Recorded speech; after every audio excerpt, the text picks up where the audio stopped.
First job on our hands, as far as we were concerned, was to take all the benefits of what we inherited, but build on that a little bit. And what I mean by that is that we appreciated the design that we inherited, which is very similar in terms of its construction to what we've got going on, which will be 8 stories to the north, 15 stories to the south. And whilst the design was strong, we felt that there was a sterility to it that we could change around, and we could make something that was a bit more sympathetic to the skyline. A typical skyline for us, a view, we all traditionally see the Wirral side view back over, and we're conscious that we were going to be the kind of last building on the right on the skyline.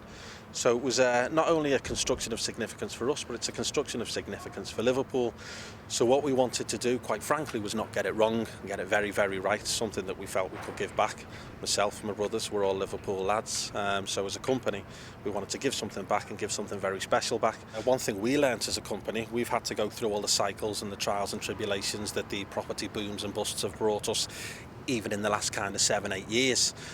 So there's two ways of looking at it. From our selfish perspective, whilst material labour costs are rising, stock value is rising in Liverpool. So the fact that we're able to put this here is something that we wouldn't do unless we thought it was feasible, sensible, and incredibly exciting for us. But on the flip side, the fact that we're doing that, I think, is an incredible advertisement, beg your pardon, for Liverpool, and how we're kind of in our next exciting wave.